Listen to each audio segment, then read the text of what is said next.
Distress button test. Press F7. Distress button test. Press enter. Press distress button. Till showing test correct.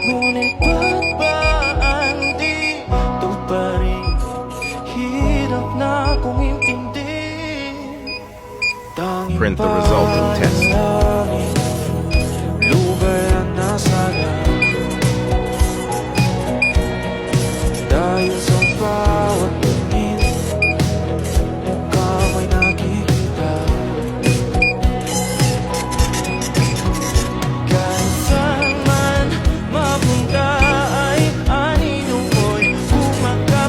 After test, just press escape button to close the test.